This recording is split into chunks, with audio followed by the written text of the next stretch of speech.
Security forces have come perilously close to cornering the terrorists responsible for the horrific Pahalgam attack in which 26 tourists were killed on the 21st of April. Over the past 5 days, the attackers have been located at least 4 times in different spots across the dense forests of South Kashmir. Despite these close calls, the terrorists managed to slip through the security cordon, continuing to evade capture. The attackers, believed to be from the terror group the Resistance Front, better known as the TRF, which has links to the Pakistan-based Lashkar-e-Taiba, carried out the brutal attack in the Baisaran Meadow, which is a popular tourist spot in Jammu and Kashmir. Sources say that terrorists were identified through a combination of intelligence inputs, information from the local residents, and extensive combing operations in the area. A military officer involved in the operation shared with the Indian Express, and I quote, "It's a cat and mouse game. There have been moments when we have visibly located them, but by the time we could engage, they have managed to escape. The forests are incredibly thick and it's not easy to chase them down once they have been spotted. But we are confident it's just a matter of time before we catch them." The operation has involved a coordinated effort between the Indian Army, Central Armed Police Forces, and the Jammu and Kashmir Police, all focused on hunting down the 4 terrorists believed to be behind the attack. Sources say the terrorists were initially located in the forests near the Hapat Nar village in the Pahalgam Tehsil of Anantnag, but the dense terrain allowed them to escape.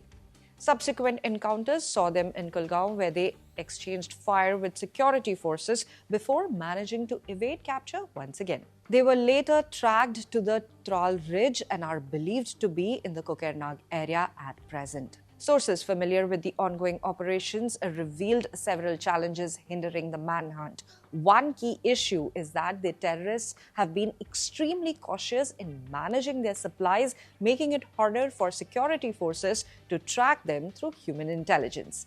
Typically, terrorists rely on local villagers for food and supplies, which creates an opportunity for security forces to intercept them. However, these attackers appear to be operating with an unprecedented level of care, making it difficult for the authorities to close in. The source said, "We have had instances where they have entered a village at dinner time, taken food from a house, and fled. By the time we received the tip-off and got to the spot, they had already escaped."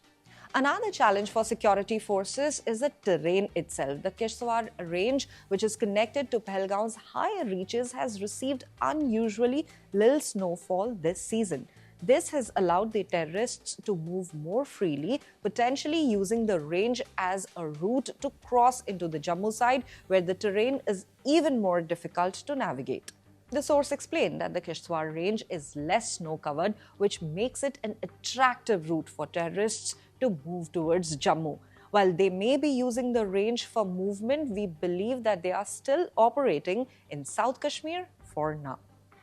The officer also pointed out that while the northern parts of Kashmir have strong counter-infiltration grids, the Jammu side has been a weaker spot in recent years. This has led to an increasing number of foreign terrorists using the Jammu side for infiltration. Despite the ongoing challenges, the security forces do remain optimistic. One officer also said they will eventually make a mistake. "We are sure of it, and when they do, we'll neutralize them." One promising lead is the recovery of 2 mobile phones from the tourists killed in the attack. These phones are believed to hold valuable clues, especially since it's expected that the terrorists may have used them to communicate locally or cross the border. The Technical Intelligence Network is currently working on these phones to gather further information. In addition, the counter-infiltration grid on both the Jammu and Kashmir sides has been bolstered, and border forces are on high alert to prevent the terrorists from crossing over to Pakistan or back into the forests.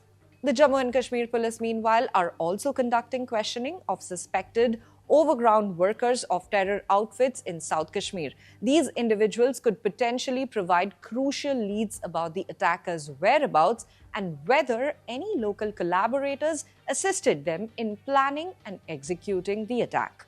As the manhunt continues, security forces remain determined, and officials are confident that it's only a matter of time before the terrorists are brought to justice. For more details on this developing story, stay tuned to the official YouTube channel of the Indian Express.